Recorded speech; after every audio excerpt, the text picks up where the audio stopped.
I see we have State Rep Pam Stanesky in the crowd. Would you like to lead us in the Pledge of Allegiance?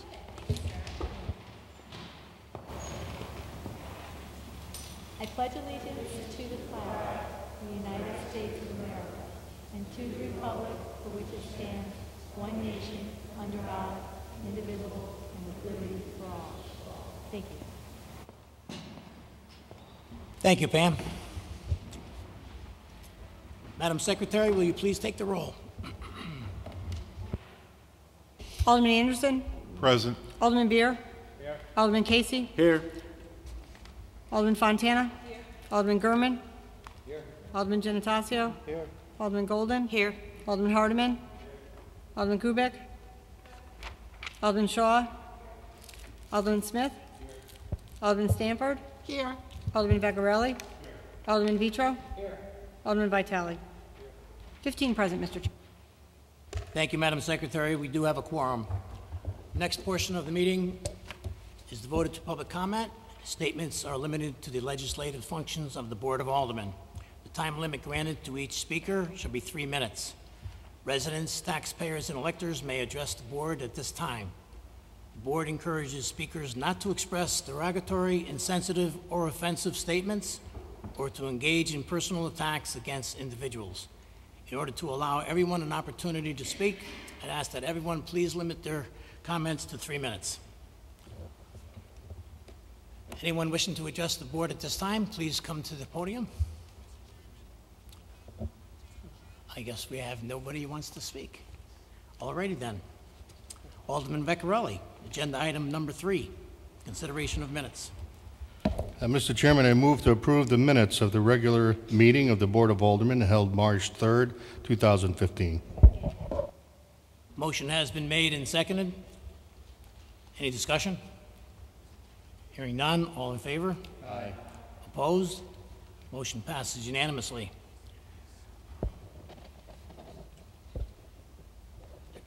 There was no special meeting. Under Chairman's report, hoping everybody had a nice, happy Easter and Passover. And with that, we're going to move right along. Agenda item number 6 is the Mayor's report. Mr. Mayor. Thank you, Mr. Chairman. I too would like to wish the board a happy spring. I do want to make you aware of the following appointment to the Conservation Commission. Ryan Keeler, who's in the audience, at the appropriate time, I'd ask that Mr. Keeler come to the front of the auditorium and be sworn in by our city clerk's office. I would also respectfully request your consideration and action for those items listed under new business, 8A through 8G. And if you have any questions, please do not hesitate to ask. Thank you, Mr. Mayor. Moving on to new business, Alderman Vecchiarelli, agenda item number 8A. Mr. Chairman, I move to approve the request per the attached recommendations of the Planning and Zoning Board dated February 4th, 2015 for the acceptance of the donation of a parcel of land known as 0 White Oak Road, map 75, block 922, parcel 23. Motion has been made and seconded. Is there any discussion? Mr. Chairman, Alderman Anderson. just like it noted for the record that the Sewer Commission did have an opportunity to review the parcel disposition at its meeting on March 25th, and they certainly favor the acquisition. Thank you. Thank you, Alderman Anderson. With no other comment, is all in favor? Aye. Opposed? Motion passes unanimously. At this time, will our newly confirmed 8A, Alderman Vecchiarelli, agenda item 8A. Mr. Chairman, I move to approve the request for the appointment of Sarah Tullo, 48 Clover Street, as an alternate member of the Board of Assessment Review to fill the present vacancy, 3-year term expiring 12/31/17. Motion has been made and seconded. Is there any discussion? And Mr. Chairman, just for the record, Alderman Vecchiarelli did indicate that it was an alternate member spot that was opened up. The agenda as drafted did not include the alternate designation, but it is an alternate spot that is available. Thank you for clarifying that, Mr. Mayor. All in favor? Aye. Opposed? Motion passes unanimously. At this time, will our newly confirmed board members come to the front of the auditorium to get sworn in?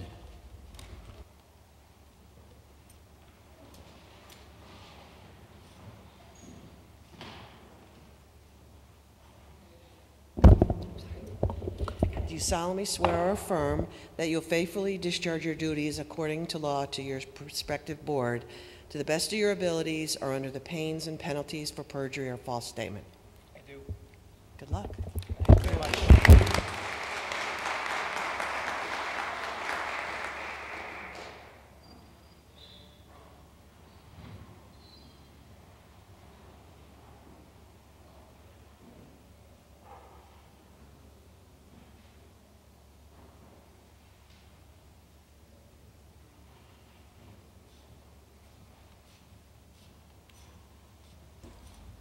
Alderman Vecchiarelli, agenda item 8B. Mr. Chairman, I move to approve the request for the City of Milford to submit an application for the attached distracted driving high visibility enforcement mobilization grant, and to authorize the mayor, the chief of police, and/or city attorney's office to take all steps necessary, including signing all documents to effectuate said grant.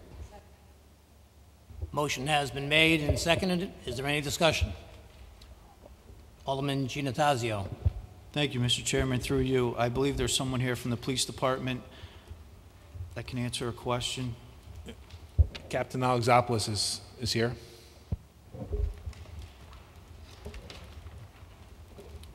Good evening, sir.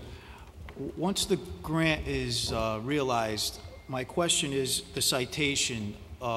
If somebody is cited, what is the penalty? Do you have a dollar amount? Yes, I believe it's scaled for multiple violations. First offense, I believe, is $150, and it pretty much doubles after that, up to $300, and then I think the top fine is $500, if I'm not mistaken. That's for reoffenders? For reoffenders, yes, second and third violations, subsequent violations. And the City of Milford Police Department would realize that revenue? No. The state statutes provide for a 25% reimbursement to the city general fund for all fines collected for this violation. So it would actually go back to the city funds. It offsets part of the cost to the city. Okay, and that is moving forward continuously, or is that subject to change after a certain amount of time? No, the state statute provides for that during this and any other enforcement during the course of the year. And I believe that's paid on a quarterly basis. Okay, thank you. You're welcome. Captain, is this similar to what the state police have started April 1st? Yes, I wanted to make sure we had approval from the board here before we started any that type of enforcement, especially if it's a cost to the city in the long run. What I'd like to offer is that this enforcement is very similar to other enforcements that the federal government has had and allowed and administered through the Connecticut Department of Transportation Highway Safety Department. And the programs you might be more familiar with are the click it or ticket, or you drive sober or get pulled over. This one has a catchy phrase as well. You drive, you text, you pay. So you've probably seen that in the media.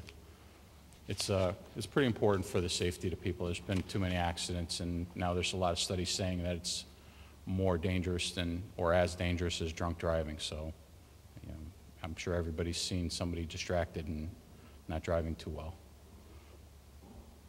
Alderman Vecchiarelli. Thank you, Mr. Chairman. Through you, I was wondering, the distracted driving. What's distracted driving? If somebody's eating a cheeseburger, driving down the road, and sipping on a cup of Coke.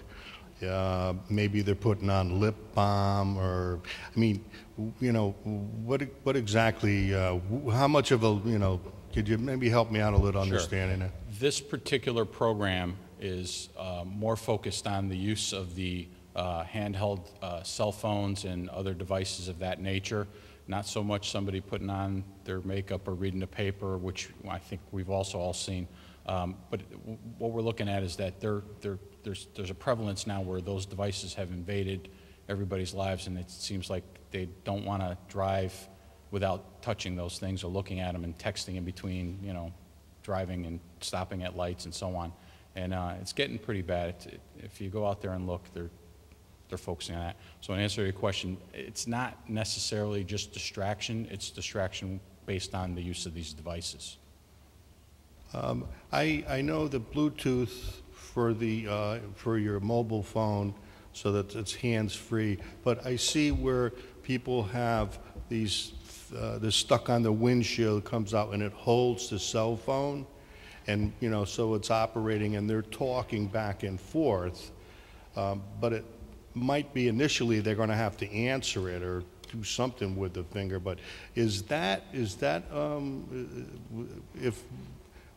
part of the, would that be considered distraction, that type of device? Sure. You know, using that? Yep. The use of that kind of a device, the Bluetooth, or a lot of modern cars now have that built into the cars. Just touching the button without looking at it and starting to talk is an exemption. So that wouldn't be that wouldn't be enforceable. That wouldn't be a violation there. How about the phone, though? There's no Bluetooth for this. It's just the phone's being held there, like your smartphone, and they're driving down the road, and the phone rings, and they push the button to answer it. If they can push the button and answer it without doing anything more or taking their eyes off the road, then they're going to be, you know, they're going to be in compliance. There'll be an exemption. It's when they start dialing and looking and texting that they're taking their eyes off the road too long, and it'll result in poor and unsafe driving, or worse.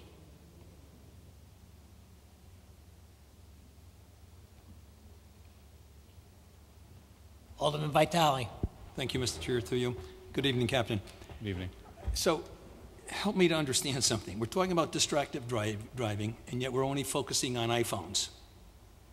And yet we'll see people with dogs in their laps driving and all the other distractions. So this is so focused, this whole grant, on just, so if you see anything else, is it, I guess, a distraction that you can enforce if you see somebody with a dog in their lap? Or is it just, I mean, other than this bill, this yes. grant? This program is focused on that, correct. But if an officer sees something of that nature and it is causing a distraction, I mean, what is the distraction? They're going to have to do something. The distracted driving law says that, generally speaking, there has to be something like that plus a violation. Whereas this program focuses on if they're simply sitting there texting while they're driving, they don't have to be doing anything else. That alone is a violation. Okay, so there has to be a violation plus another implementation of some type of driving that is not adhering to the rules of the road. So that means that if you can drive with a cup of coffee in your hand, you can also drive with an iPhone. Speaking through it, if you're not causing any problems. There's a distinction because the statute specifically says handheld cell phones. Thank you. So that's the difference, sir. Is there any more questions for the captain? Alderman Golden. Thank you, Mr. Chair, through you. What about when people are talking on their phones like this? Same thing? It's still in your hand, so that is a violation. People think that they do that with a speakerphone, and it's got to be out of your hands. You can't be touching it. And I just have one other question. How do you know when someone's actually? I mean, it's kind of hard to see when people are texting unless they're really up high. How is it that officers are actually aware of it? Well, part of the program is to actually. The criteria for the program, some of the requirements, is that you use a spotter.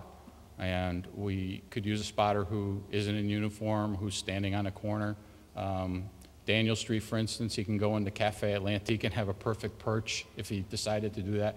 But we're not held to that. We also going to use, intend on using some unmarked units or marked subdued units so that people won't just see a black and white sitting at the corner, and then putting the phones down as they drive by and putting them back up. But I know I drive a plain car and I see them. You don't have to look that hard. It's not going to be that much work. So. Alderman Smith. Captain, sometimes I'm driving and I have my wife in the car and she's complaining or distracting me from driving by or my kids or something. There should be something that identifies the source of the distraction where the police would assist in getting that distraction out of the car. Like your wife. Someday we may have that statute. Our domestic violence cases might go up after that, but.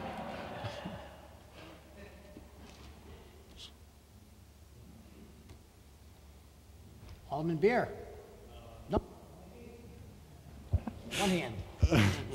Through you to the captain. The cost of the city under this program, is that primarily in overtime? Is that what the cost is to the city? Yes, the cost to the city is 25%. And there's a budget that's been spec'd out, how much the federal, based on how much the federal funds that we have been allocated or can be allocated to us. So we can't go over that, otherwise we'll be responsible for 100% of that. So we've been very careful. And there is a reporting requirement. We plan to do this on a daily basis, kind of keep a spreadsheet going to ensure that the costs do not go over what the projections are. Thank you. Alderman Fontana. Through you to the captain. Hi. I just recently read that the state is going to pass a specific statute about the dog in the lap that Alderman Vitale spoke about. So if they pass it specifically for the dog in the lap infraction, there would not have to be an additional infraction. Is that correct? That's my understanding as well, yes. Okay.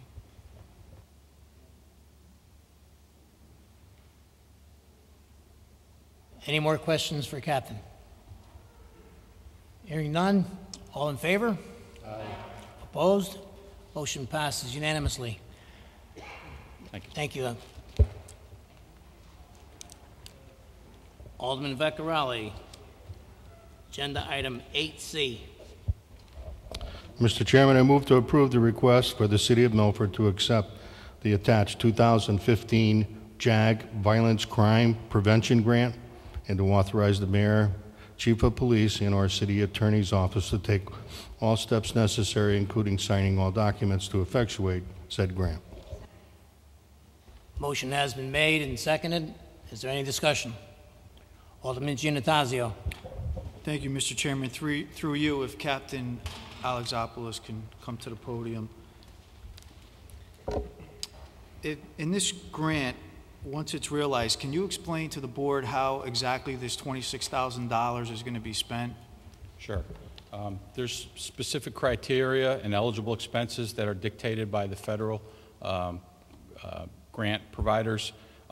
Basically, we can use it to support different programs, and the criteria is spelled out. So as long as we stay within those things, for instance, you can use it to any programs for community policing, for instance. And every year it seems to be modified just a little bit. But particularly important is that it allows us to go into areas where we can purchase equipment we wouldn't otherwise be able to do so. And some of those things are in different categories: computer-aided dispatch, computers and technology systems, software, emergency medical equipment, police cruiser equipment, in-car and on-person camera systems and materials related to that, mobile access, radios, tactical equipment, surveillance, investigation, and video observations.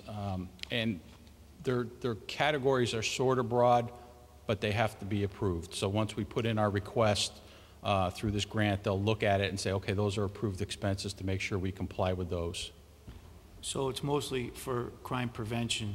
It's a pretty broad requirement. It's there to, and the proposed areas to address are again, pretty broad. They're reduce and prevent violent crime and gun violence, reduce and prevent gang violence, support and expand community policing strategies, improve police response to domestic violence and sexual assault crimes, improve police response to mentally ill offenders. And those are the categories. You don't have to have them all, but you can pick and choose to what your community's needs are. That's one of the greatest benefits of this grant. Okay, I appreciate the explanation. Sure. Thank you. And Mr. Chairman, if I might add, this is one of those annual grants that we receive every year. However, the grant is based on the violent crime from the year before, and if you'd notice, the amount has actually decreased from last year. It's a double-edged sword. The less violent crime that we have, the less that we receive from the federal government. So fortunately, our violent crime in Milford is down. Unfortunately, this grant is diminished as well.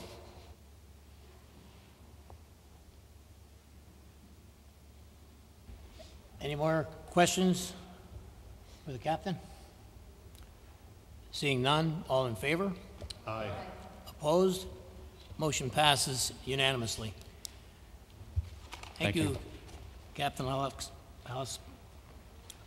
Alderman Beccarelli, agenda item 8D.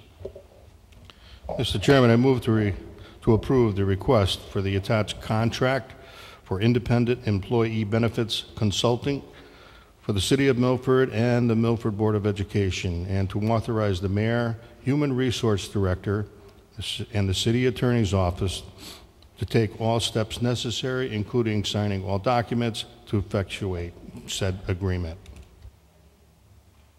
Motion has been made and seconded. Is there any discussion? Alderman Fontana. Through you to the mayor, I have two questions. Why did we switch companies, and what was the process to choose this one? Let me first go into the reason. We're looking at a whole host of our vendors and how responsive they are to the City of Milford over the last 5 to 10 years, and we've put them out both for the cost associated with it as well as the services that we receive. This is one of the RFPs that we put out there. The second part of that question was the process. There was approximately, and I'll let our finance director and our assistant city attorney speak in more detail, but I believe there was 9 different applications. They narrowed the pool down to 5 interviews. The selection team consisted of our finance director, our assistant city attorney, both of whom are seated next to me, as well as our HR director. And because this was for both city and school side health plans, our Board of Ed COO, Jim Riccitelli, was also on that selection panel. And they interviewed 5 different outfits and selected one for which you have a contract pending before you tonight. Previously, we paid almost $150,000 a year for these services. The contract before you is $80,000 for the first two years, and then for the third year, $85,000. So it's a savings of almost 100% for each year, so that there's a huge cost decrease, as well as the hope that we're going to be receiving improved services. But again, I'll turn it over to Peter Aradisi, our finance director, and Deborah Kelly, who are actually on the selection panel.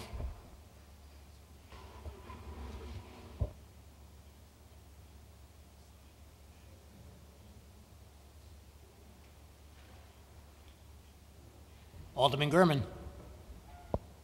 Thank you, Mr. Chairman. Through you to, I guess, Peter. So what was the prior company? Was that?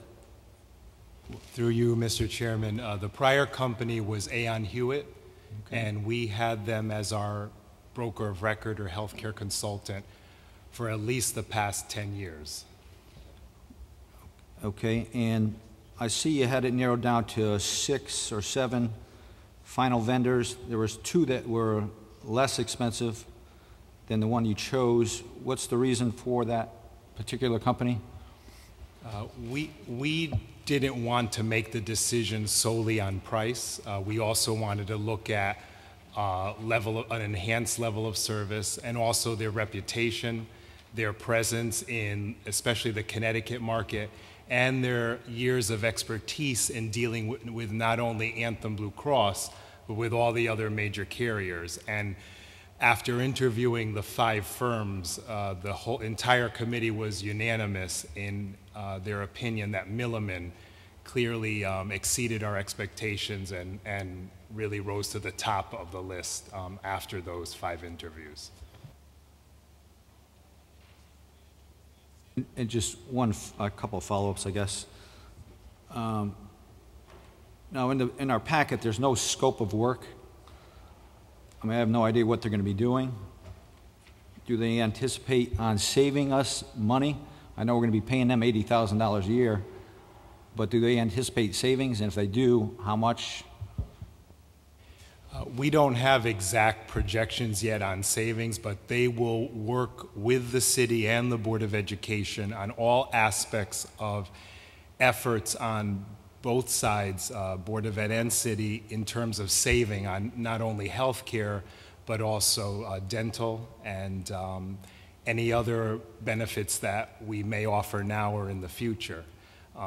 And they have already, even though they're not officially named the agent of record until the contract is signed, we've already had initial transitional meetings with Milliman, and they've been gracious enough to begin starting to work at least with Anthem and with the city attorney's office and the human resources department in preliminary negotiations or in preparation of negotiations with the unions that are coming up for renewal. Sorry, just another follow-up. So, so they must have some kind of projections of some kind of savings. I mean, this is a $40 million budget that we're talking about. And before I make or vote on a different management company, I would want to know exactly what they're going to do and how much they're going to save us. So have they provided anything whatsoever? We haven't sat down and discussed those hard numbers yet. I've already granted them preliminary authorization to start gathering data from Anthem, even though Aon is officially still our current broker of record, and they need to help us with the renewal that is in process now for 7/1. Milliman will officially take over on 7/1 and will work on the renewal that starts in fiscal year 16. They have talked to us already about ways in which we can lower healthcare costs through, for example, health savings accounts. I've asked them to help me review the work that Aon does with the final projections for the healthcare contributions for the budget we will deliberate on and that this board will vote on in May.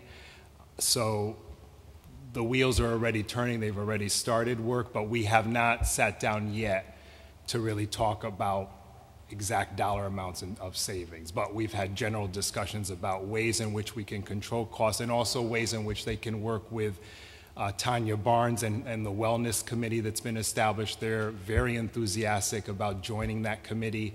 And one of the members, Lisa, on the Milliman team, has a great deal of expertise in working with other cities and towns and Anthem in really strengthening the wellness initiatives. So she's looking forward to joining the committee and helping to save on costs through wellness in addition to other initiatives. Thank you.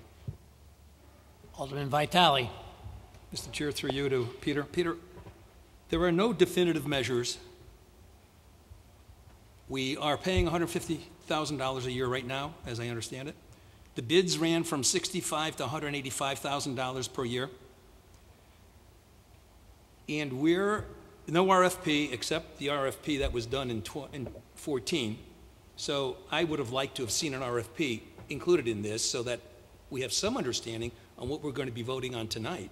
So really, we're voting in the dark. We don't have any definitive measures as to projections, what we're saving, how we're doing it, and whatever, and you're requesting the board to vote on it. So help me understand, why should we be voting on this? Well, one way to, through you, Mr. Chairman, the RFP was definitely not, was published, you're correct, at the end of 2014. It was done as a standard RFP. It didn't deviate from the way we've done RFPs in the past, or requests for qualifications.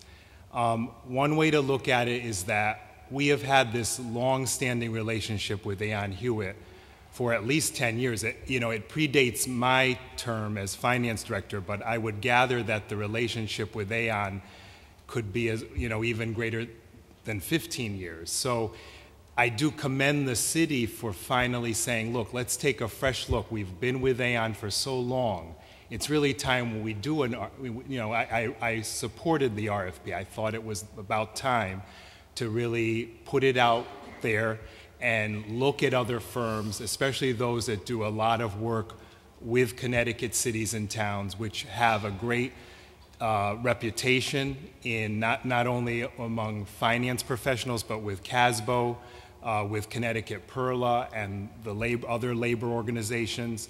And Milliman and the other firms that we interviewed really all had good reputations. And Aon was one of the 5. They presented. But sometimes when you deal with the same firm over so long, that can be a good thing. But on the flip side, sometimes you need new blood, so to speak, and a fresh perspective and different expertise. And saving money on the fees definitely is good news. Aon was charging $6.50 per member per month, or per employee per month. We have on average about $1,900, probably less after the benefit eligibility audit. But that averaged about, as the mayor said, close to $150,000 per year. So I welcome the reduced fees, and we're probably paying less, and we might be getting more, because these people at Milliman are enthusiastic about Milford, and they want to do more than what Aon has done. And quite frankly, I deal closely, in addition to the city attorney's office, with the consultants, not just on the budget, but on a monthly basis in tracking the expenditures and looking at where we are at. And I look forward to working with Milliman, with a new consultant, to just get some different perspective, new ideas, and make sure that we're doing things as best as we can. Just as a follow-up, Mr. Chair, please. For $150,000, the bids went from $65,000 to $185,000. And Peter, you had put an emphasis on the levels of service. So, again, having nothing in front of us as a comparison as to what is the $65,000 going to buy us, as to what we were paying $150,000 for, as to what we would be getting at $185,000. So again, we're asked to vote on something without really understanding what we're seeing and what we're getting. So I have a problem with that, and for that reason, I don't think I can vote for this. Thank you.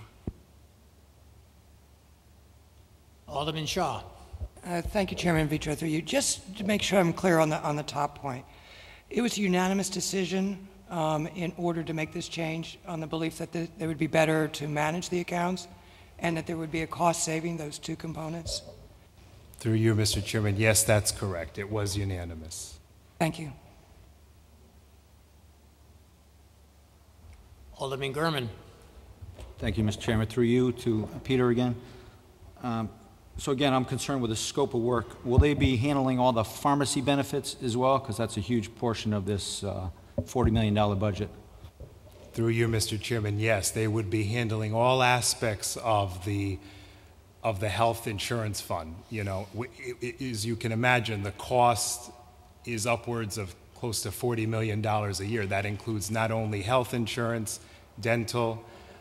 They're also willing to help us with the life insurance component, even though that's something that my department goes out for RFP every 3 years. Really, they've kind of broadened it a little bit more to look at just benefits, employee benefits in general, including health care. And they, at this point, are willing to help us with a lot of different things, including the wellness. And a lot of this work goes on behind the scenes. It's not just the budget, but they do a lot of legwork with the carriers, especially with Anthem, because it's a huge, like you, as I said, $40 million of claims going through. So they have to work closely in monitoring the claims utilization, including pharmacy. And they will help us, just as Aon did with any RFPs in the future that may need to be done with health insurance, and even with stop-loss insurance, for example. Alderman Frank Smith. Thank you, Mr. Chairman. Through you to the Finance Director. Peter, just to take up on Alderman Gurman and Alderman Vitale's point, we know that AI, or I understand that perhaps the services we've been getting for many years now, but there is a consensus in the city administration that is less than satisfactory. We might have been looking for an alternative insurance consultant anyway. And even though, as Alderman Gurman asked, what kind of savings would we expect, we really can't speculate any more than we could what a court judgment would be. But we do know the fees are going to be substantially less. If you take into account that AI is not perhaps the most satisfactory alternative right now, Milliman seems to be, it would be a savings for us. Is that correct? I mean, basically it would save us the fees and we can't do any worse.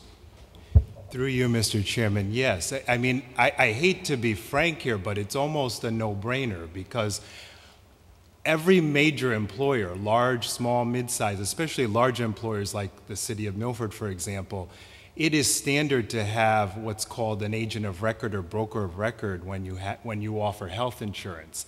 It's not something you want to do without, because quite frankly, an employer needs the expertise of these agents of record in the industry to help with negotiating with these healthcare carriers and doing all of the actuarial work, et cetera, that's involved with healthcare and pharmaceutical data, for example.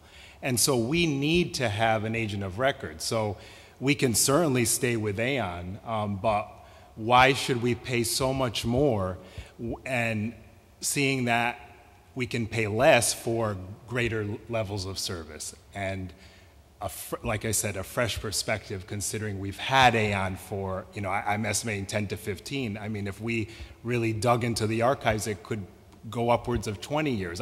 If someone here can recall, how far back it goes, I would appreciate to know. But in searching through my records in my office, for example, I know this relationship goes back years, and we really, I can't even recall the last RFP. So I think it was really a very logical and fair decision and reasonable decision to make, to go out for RFP and look for a new agent of record or consultant.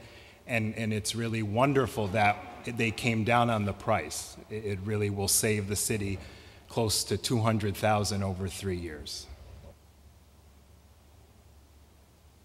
Thank you, Peter. Alderman Gurman. Thank you, Mr. Chairman. Through you to Peter again. I am all for searching out other companies. I think that's great, and I think it's a great job that you guys are doing with that. I'm just really concerned with the service they're going to be providing. Managing just the pharmacy benefits alone, there's just a huge amount of money there that's at risk. And you're claiming that they're claiming that they're going to do all this work for $80,000 a year, which is not a lot of money. So I question how much service we're going to get for $80,000 when we're dealing with a $40 million budget. Something doesn't make sense to me. So I'm very concerned with that. Alderman Vitale. Yes, through you, Mr. Chair, through Peter. Is there a possibility of getting a spreadsheet with all the companies on it that offered all the services and who was going to give us what service? I mean, is there any way we can see it in front of us? Through you, Mr. Chairman, any member of this board is welcome to go to the purchasing agent's office. We have kept all of the documents. There's quite a number. We even have CD-ROMs of copies of the binders that were submitted. All the detail is there. It would be hard to put into this agenda book because it actually fills a gigantic box. And there was a lot of material, quite frankly, to go through. And we started in November. I was not able to set up the interviews until February because it took a great deal of time to review the materials. But the Board of Aldermen is more than welcome to examine those RFPs at any time and peruse them if necessary. It's just a follow-up. You know, I don't think that's asking a lot for the board. That's asking a lot the board to go to the office and look for reams and reams of paperwork. Is there a way that you can create a spreadsheet that will put all the vendors down and create salient points that they are either going to give us or not give us for the amount of money? As Alderman Smith had referred to, the fact is at least we're saving the money in services or in the fees, but we may be losing it somewhere else. So, you know, I need more information. And because of that, if we're all finished with discussing, I'd like to make a motion to postpone until we get that kind of information on a quick read sheet, a spreadsheet. Through you, Mr. Chairman, one other point to make or keep in mind is that, you know, the scope of services is something, I mean, they pretty much, you can ask them to do anything that's reasonable related to employee benefits, and they will address it and do it. I don't think you would come across any of these firms that would say, look, oh, that's not in the contract, or we didn't agree to that. It's pretty much, we pay this fee, and if we have a request that's reasonably related to health care or insurance or benefits, they will help us with it. I have a motion on the floor. That could be a thing, but I don't know, Mr. Chair, if you are finished with the discussion, I don't know. Alderman Beer, you have something to offer?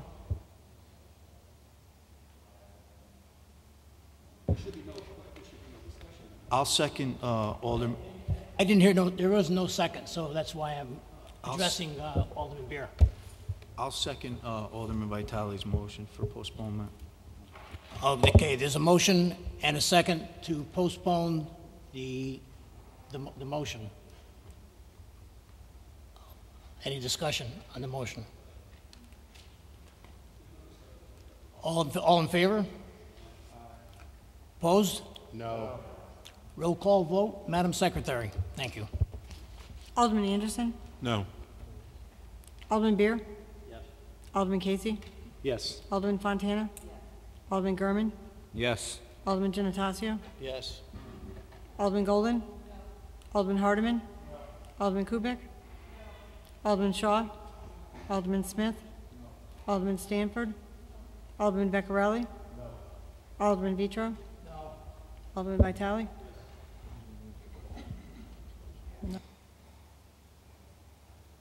The vote was 9-6. The motion fails. Any more discussion on the original motion? Alderman Beer. Thank you, Mr. Chairman. Through you to Peter.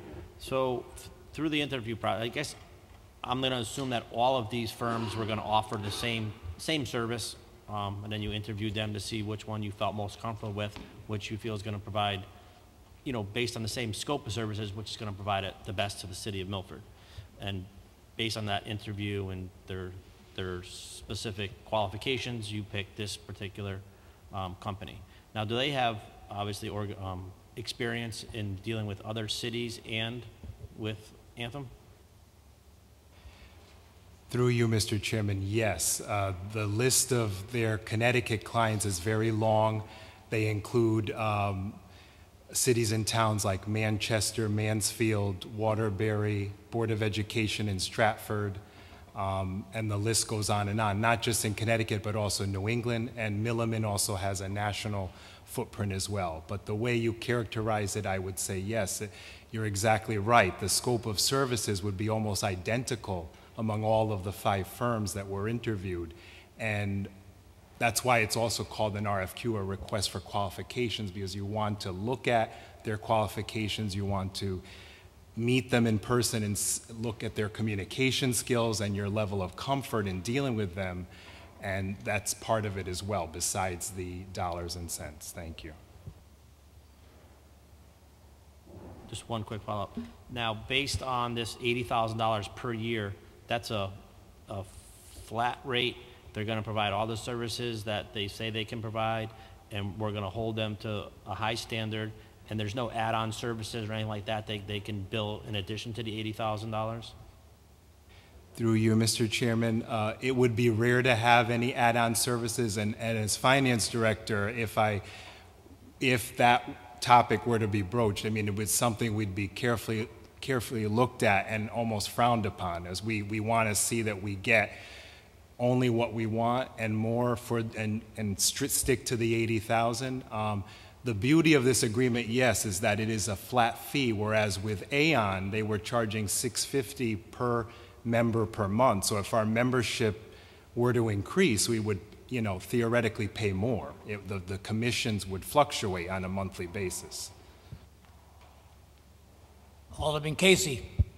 Through you to the finance director. So these 5 companies you looked at, I mean, there's a range, and this is not the lowest end. And those factors you discussed, is this primarily you chose Milliman because of the reputation? Is that primarily the factor why you settled on them? Yes, we looked at the 3, Aon was a team of primarily 2 people. Milliman is offering a team of 3, and that includes Lisa May. And all of them had upwards of 20 plus years experience working in this industry and with all the major healthcare companies, including Anthem. I think all of them even had private sector experience as well, working with the major insurance carriers. And I believe some of them had experience with Anthem, so we thought that was a plus as well. Alderman Giannattasio. Thank you, Mr. Chairman. Through you to the finance director. So, Peter, it sounds like the company Aon that we've been doing business with right along, their fees over the past 10 years have increased, and they became less responsive to the needs of the city. And that's what really prompted this. So my question is, how come this board wasn't notified prior to you going out to an RFP? Why are we, because sometimes usually with certain city department heads will come before us and say we need to go out for an RFP for the following reasons. How come we weren't informed?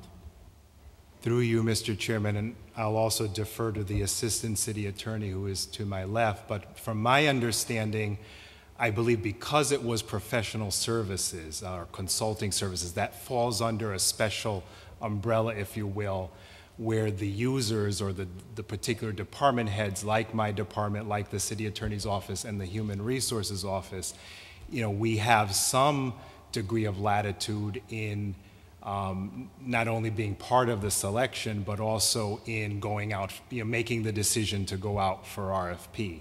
It's a little bit different than the construction type services and the other services that go through public works or through police and fire, for example. This fell under professional consulting services. And Mr. Chairman, just to add to that, this is wholly the province of an administrative function.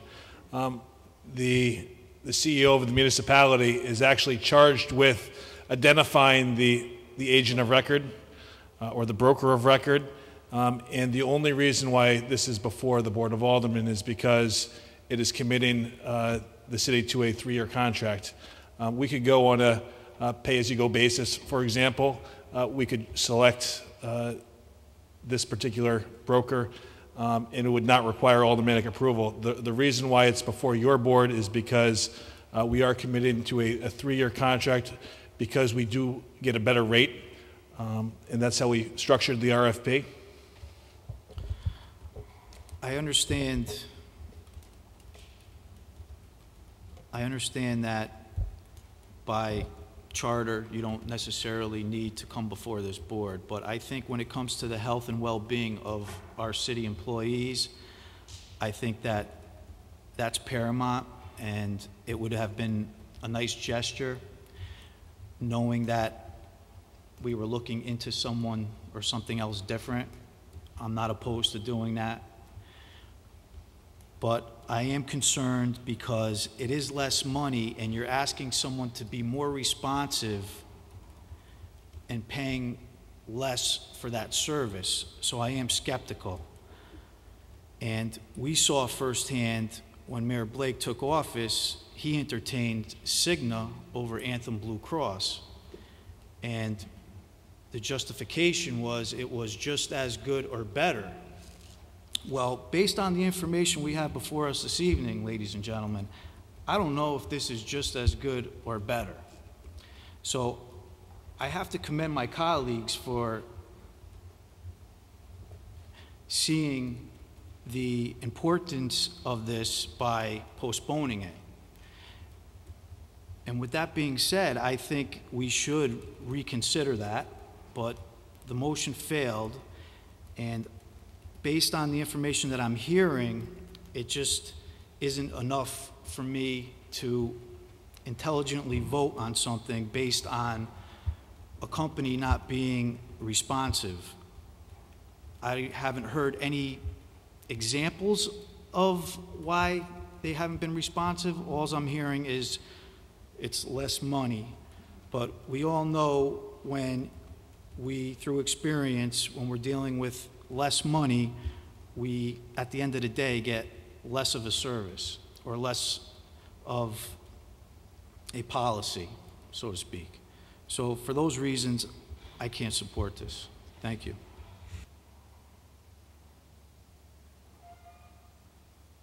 Any more discussion on the motion? Hearing none, all in favor? Aye. Opposed? Roll call vote. Madam Chairman, Madam Secretary. Alderman Anderson? Yes. Alderman Beer? No. Alderman Casey? No. Alderman Fontana? No. Alderman Gurman? No. Alderman Gennatasio? No. Alderman Golden? Alderman Hardeman? Yes. Alderman Kubek? Alderman Shaw? Alderman Smith? Alderman Stanford? Alderman Vitale, or Alderman Vecchiarelli? Yes. Alderman Vitro? Yes. Alderman Vitale. 9-6, Mr. Chair. Vote was 9-6. Motion passes. Alderman Vecchiarelli, agenda item 8E. Mr. Chairman, I move to approve the request for the City of Milford to submit an application for the attached congestion mitigation air quality program, including providing funding for the required local match, if any, and to authorize the mayor, public works director, and/or city attorney's office to take all steps necessary, including signing all documents to effectuate said grant. Motion has been made and seconded. Is there any discussion? Seeing none, all in favor? Aye. Opposed? Motion passes unanimously. Alderman Vecchiarelli, agenda item 8F. Mr. Chairman, I move to approve the request for the attached resolution regarding the State of Connecticut Office of Policy and Management Transit-Orientated Development Planning Grant Program. Motion has been made and seconded. Is there any discussion? Seeing none, all in favor? Aye. Opposed? Motion passes unanimously. Alderman Vecchiarelli, agenda item 8G. Mr. Chairman, I move to approve the request for the attached request for our proposals for the demolition and removal of an existing two-story residential building, accessory structures, if any, and contents herein, located at 71 Ardmore Road, and to authorize the mayor, the chief building official, and/or city attorney's office to take all steps necessary, including signing all documents to effectuate said demolition. Motion has been made and seconded. Is there any discussion? Alderman Gennatasio. Thank you, Mr. Chairman. Through you, I'd just like to make a comment on 8G. As you know, Mr. Chairman, and our minority leader, Mr. Vecchiarelli, this agenda item was not included on our agenda as presented at our leadership meeting. This came after the fact, and the longer that I serve on this board, I've become more objective to the process and the procedure, and I've raised that concern to Mayor Blake as far as how we do business. And this was not discussed at our leadership meeting, so we didn't have the opportunity as a caucus to really discuss it because I didn't have any background information, and I understand that our city attorney is not here this evening. So I'm requesting some background information at this point in regards to this 8G. Mr. Chair, through you to Alderman Giannatasio, this was a late add-on to the agenda. It wasn't an item that I thought was too involved, so I did not contact you since Wednesday. It was a late add-on by the city attorney's office because they did require alderman approval in the case that we contract with a company. As you recall, several months ago, the Board of Aldermen established a blight account that enables the city to remediate blighted properties, including demolishing houses that are structurally compromised that either the building official or the health official deems to be a hazard or a property that should not be standing still. The financial component of this has been established through your board months ago, but if the city is going to actually contract with a company, we would put it out to bid. There would be a bid process where we would have to advertise it for at least 3 days, and then the bids would have to be open for at least 10 days. And upon the completion of that bid process, the city would then enter into a contract with whomever the winning bidder was. And at that point, we would need aldermanic approval, assuming on some of the terms and conditions of that contract.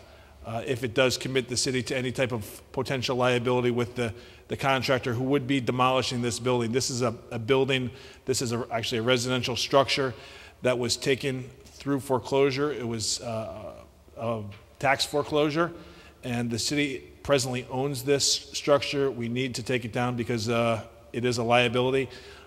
It is a building that both our building official as well as our foreman from Public Works have deemed to be of questionable structural integrity. And so for the sake of the neighborhood, for the sake of resident safety, this is something that we're looking to do expeditiously. But your board, and that's why we did not hold it over. I guess we could have put it on the agenda for May. It's on this agenda even though it was a last-minute add-on because we didn't want it to sit and fester in this neighborhood and be a continued blight for the folks on Ardmore.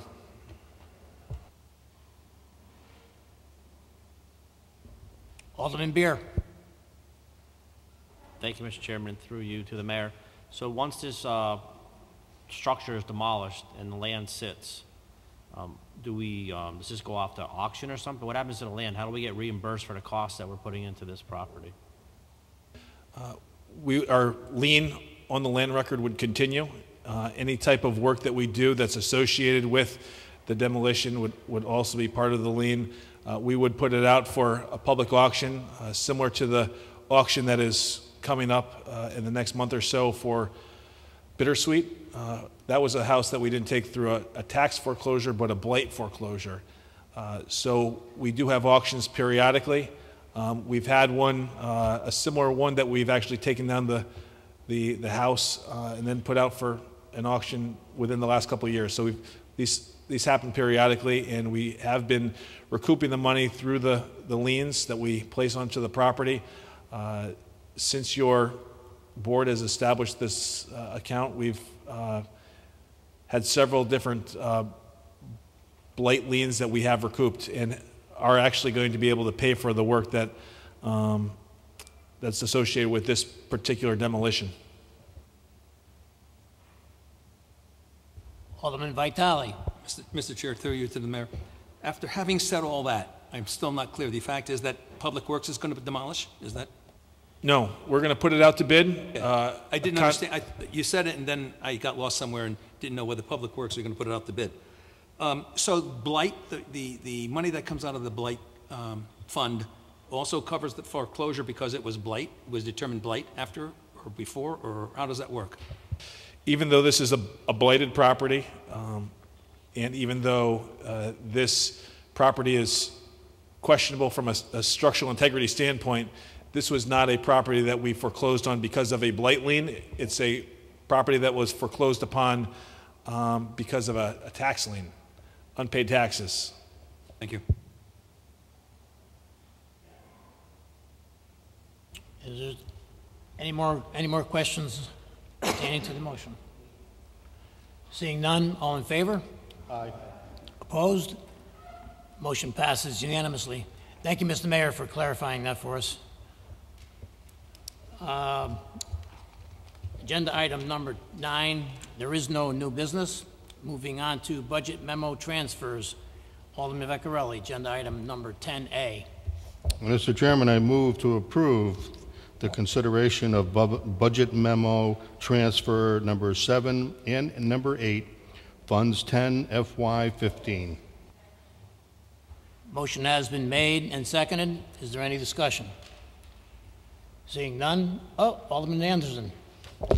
Very briefly, Mr. Chairman, through you to the Finance Director, we normally don't see budget memo transfers similar to this. The bottom line, correct me if I'm wrong, Peter, is that it's just transferring $1,500 from one public works account to another for the purposes of covering a shortage in uniforms and weather gear. Is that right? Through you, Mr. Chairman, yes, that's correct. Thank you very much. Thank you, Alderman Anderson. Any more discussion? Seeing none, all in favor? Aye. Opposed? Motion passes unanimously. Alderman Vecchiarelli, agenda item number 11. Mr. Chairman, I move to approve the refunds in the amount of $6,377.71. Motion has been made and seconded. Is there any discussion? Seeing none, all in favor? Aye. Opposed? Motion passes unanimously. Agenda item number 12, reports of standing committees. Are there any reports of any standing committees? Seeing none, are there any committee reports? Alderman Vitale. Thank you, Mr. Chair. From the Board of Education, all of you probably know by this time, the new redistricting plan was voted on and accepted, and kids will be going to different schools in different areas and in some way being grandfathered in September into schools that they're going to be spending the last year in. So it's a complicated kind of plan, but it is going to be in effect as of September 15. Thank you. Thank you, Alderman Vitale. Are there any more committee reports? Seeing none, moving on to liaison reports. Are there any reports from any special committees? Seeing none, the next item on the agenda is executive session. I will entertain a motion to go into executive session to discuss 14A, consideration of settlement GAP Incorporated versus City of Milford regarding 1201 Boston Post Road, 1212 Boston Post Road, and 1654 Boston Post Road. Item 14B, consideration of settlement SREF Pepe LLC versus City of Milford regarding 40 Pepe's Farms Road.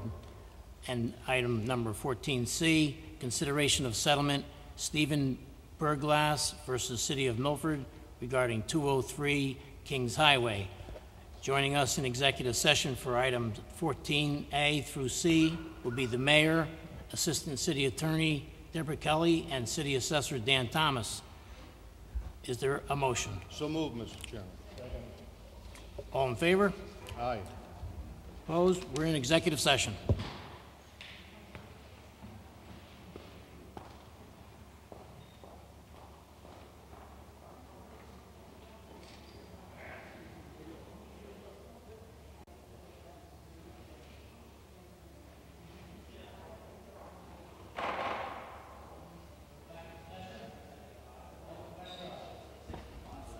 Alderman Vecchiarelli.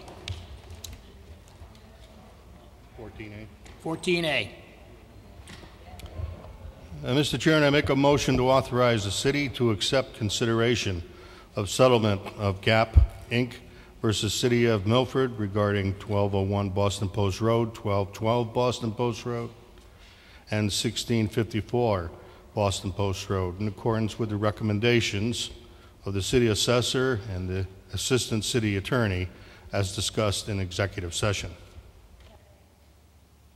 Motion is made and seconded. Any discussion? Seeing none, all in favor? Aye. Opposed? Motion passes unanimously. Alderman Vecchiarelli, 14B. Mr. Chairman, I make a motion to authorize the city to accept consideration of settlement of SREF Pepe LLC versus City of Milford regarding 40 Pepe Farms Road in accordance with the recommendations of the city assessor and the assistant city attorney as discussed in executive session. Motion has been made and seconded. Any discussion? Seeing none, all in favor? Aye. Opposed? Motion passes unanimously. Alderman Vecchiarelli, 14C.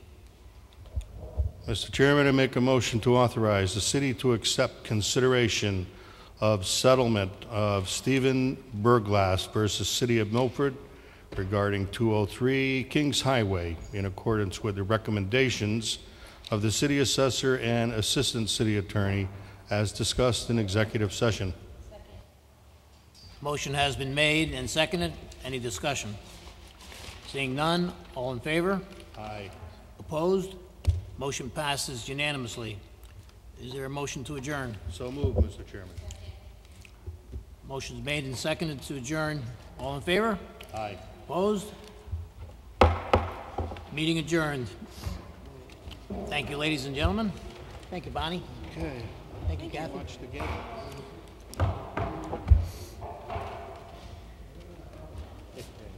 Hey, your brother was there for a while.